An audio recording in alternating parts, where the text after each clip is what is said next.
Hey guys, welcome to another episode of 0 to 60. On this one, we're fitting a backup camera and dash cam all in one to the Falcon U. So these mirror dash cams have been out for a few years now, and we've got them in 4 of our vehicles, which is pretty crazy now. They're a bit of a love-hate thing with them. I actually first saw this sort of setup when we rented a Cadillac in the States a couple of years ago, but the entire mirror becomes a screen, and we just use it really for reversing and as a rear view mirror. I quite like them. Yeah, it actually improves the field of view massively. This one is a new one that's just come out, and it's sort of mid-range price point compared to what we've had in the past. The one that's in my Megane was around $100. The one David's got in his BMW, I think, was around $250. The one we've got in the van was around $250, where this one's going to sit around $150.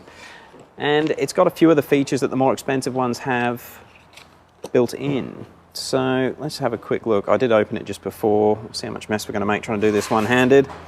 But they're a pretty basic kit. They have the mirror which clips on to the factory mirror, and you have an adjustable arm here so that you can see around the factory. I'll show you what that's like once we've got it in the vehicle. And then to install them, you basically just need to plug them into a cigarette lighter and run a wire to the back for the reverse camera. And that's the reverse camera right there. So on the Falcon, to do that, it's going to be pretty straightforward, I hope. I had a quick look before as well. So we'll be able to mount the mirror up onto the factory mirror there, run the cables along the hood lining, down the A-pillar, down and around. And there's actually a grommet, which I'll show you better in a few seconds, down in the bottom corner there to get us under the tray. Once we're under the tray, we can run the wires down out the back, and we'll mount the camera up there. So I'm going to get on with that, and I'll show you if I find anything interesting during the install. So it's relatively easy the way they mount to the mirror, but I do want to mount it before we take too much of the car apart and just make sure it's going to sit properly. But we basically have these elastic straps that go over there. It's awfully difficult to do one-handed, and then sit over the mirror. So I'll clip it on there, and we'll just make sure we've got good coverage and it's not going to look too silly. Okay, that is the screen, the mirror screen in place where it's going to sit. Now this one is designed for normal sort of vehicles. Oh, can't turn the lights off. It's not the commercial size mirror. We've actually got the commercial size in the Transit, and I think it's a bit shit how it doesn't quite cover up the mirror. So something to keep in mind if you are looking at these, probably measure your factory mirror first to make sure you're going to get good coverage. I didn't measure it, but we're going to roll with it for this install. Yeah, but from that angle, you can't really see the original one, so that's not too bad. We'll just pull that off. Cool. All right, let's get the rest of it done, and I'll show you what it's like when it's all powered up.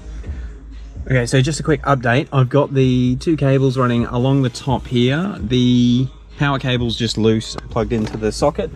And the rear camera I've done along the top of the roof, and it goes down. Hopefully you might be able to see it into that grommet. But let's power it up, and we'll just see if it works. The beeping is the Nokia phone system. There's the reverse cam. There we go. So I think with this, if I swipe, so there's the rear camera, that is the front camera. Obviously everything's all wonky at the moment. We'll be able to adjust this so that it points where we need it pointing. And just go back to the rear camera. The camera is literally just hanging down. Actually, I'll show you where we're at with all the wiring. I wanted to plug everything in and just make sure it all works before we go too far. Make sure the wires are the right length. So I know that the power cable is going to run basically down here across into its socket there. So there's going to be heaps of room for that one. Sorry about this. Hopefully you can see all that. I'll just move this seat forward again. We've got the rear cable just here, and it goes down into this little grommet which I have opened up, and I'll have to tape back up to make sure it's sealed.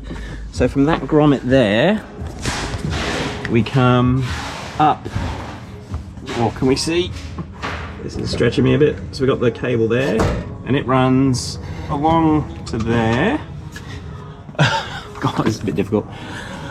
I'm gonna cable tie up to where this original one is running. In a perfect world I'd cover it in conduit, but I'm gonna not do a proper job this time. And we'll get underneath quickly. There it goes under that rear wheel. and then comes over this chassis frame there.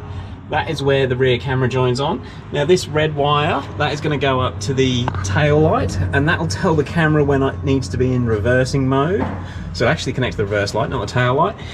And I've sort of, good and bad, the spare wheel holder on this car is actually faulty. It's broken, so I can't put a spare wheel there. But that does mean, as I spin around again, I actually had a hole to poke the wire through. So that's all gonna work okay. I'm gonna cable tie everything up out the way. Now I know it's all working, and we'll go from there. Okay, so we've got it finally mounted where it's gonna sit forever. I've added a little bit of tape to the mirror so you can't actually see it when you look at this angle. It just all sort of blends in, the factory mirror that is. So we've got all the wires run down the A-pillar. The only thing that I didn't really need to do, I ended up running the wire going to the back along the roof. It was just a shorter path. One thing I did notice, I've never done an FG before, but if you try and remove the sill panels, you do need to remove this inner trim piece, and there's 2 screws under there. Just a top tip if anyone's playing with an FG.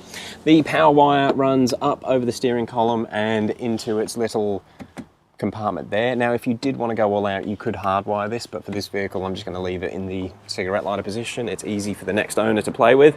We've got the wire going to the rear view camera through that little grommet that you can see there, and I've resealed that with new tape, so there shouldn't be any moisture coming in, and the wire actually goes right through the center of the grommet where the factory wiring goes. Then we've got the wire taped up to the original conduit, and I've just tried to tuck it out the way.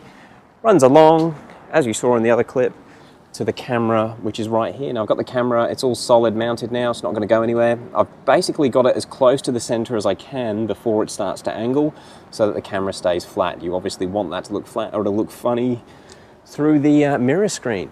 Now I just want to talk about these mirrors in case you haven't seen them before. They are a full screen. The one, I actually come across them in a Cadillac in the States, and I thought it was a brilliant mirror because it gives you a much wider field of view compared to a standard mirror. If I just flick that to normal mirror mode, you can see there, that's what you'd see through a traditional mirror. Then we'll turn it back on, and that's how you see a lot more when you're actually using that rear camera. And you can, which way is it? I think it's this way. You can scroll up and down through the field of view. I'm at the top because I've got the camera mounted quite low to the ground. Anyway, yeah, basically the new Cadillacs, I think the new Jags, quite a few vehicles are using these screens instead of a normal mirror. They give you better vision during the rain, and also nighttime. You can see way more through these. But they also work as a dual DVR. Now I just want to show a couple of key features with this particular model that I think is good and an improvement on all of the older ones that we've got. The first thing is when you switch it into reverse. Now all the other cameras, I'll just put the ignition on, all the other of these mirror setups that we have, when you go to reverse, it basically just scrolls the camera right down to the floor so you can see where you're backing up. Where this one, when you put it in reverse, it squishes the entire image onto the screen. So you've got a massive field of view for reversing, and that is just better. Trust me on that. But however, if you do want a more zoomed in view, you have got an option to change what you see with the reverse there, and you end up going all the way down. But I prefer just seeing as much as you can, but you can zoom in if you want to. Normally they're quite good for like backing up to trailers, but because of the position of the camera on the back, it's not going to help in this case. Okay, now, aside from that, you can see it's recording straight away, and these do record all of the time that they are on. They do have a parking mode and a small battery inside, so when you power the car down, it'll turn the screen off, and if the car gets knocked before the internal battery goes flat, and I think it'll run for 12 hours, yeah, if the car gets knocked while everything is off, it will actually start recording so you can catch an incident. And that's how David caught his 5 Series in the hailstorm. The car was all powered off, and as the hail hit the car, his mirror turned on and started recording it all. I just want to jump into the settings quickly. There's a few cool settings that this later generation of camera has that the older ones don't. It is offering a 2.5K or 2.5K resolution recording for the front, which will help picking up number plates and that sort of thing. However, the rear camera still only records at 1080. It also offers a different encode mode, so you can encode in H.265, which is one of the latest codecs out, or you can switch it to H.264 if you're playing it back on an older computer or something. The other thing I really like, you can actually turn off its welcome sound. A lot of these Chinese mirrors, they like to play a jingle when you turn them on, and it just sounds a bit funny when you're getting into a modern Aussie vehicle, and then you've got this Chinese jingle playing. So you can actually turn it off on this, which is a nice little feature. Aside from that, they're all pretty much default features for these things. You can adjust date, time, adjust the audio that's recording on the actual mirror or DVR itself, so it does record what's going on in the cabin at all times. Look, there are genuinely heaps of features with these things, but the standout one is being able to turn the jingle off and the way it does its reverse camera.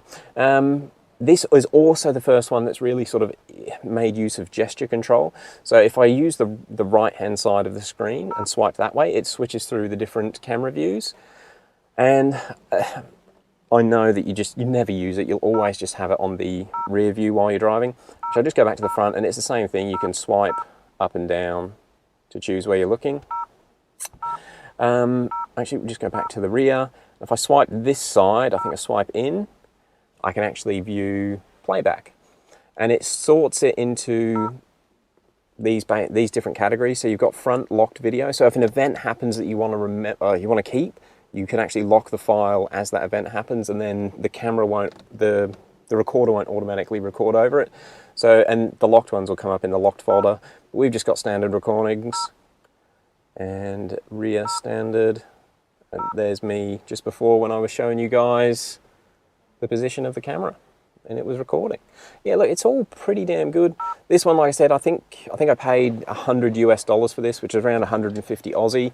These are a new one that's just come out, and I thought I'd give it a go. Like I said, I've got the cheaper one in my McGann, and the Acumen and the Palmetto were a big step up from the cheap Junson, but this is actually getting pretty close.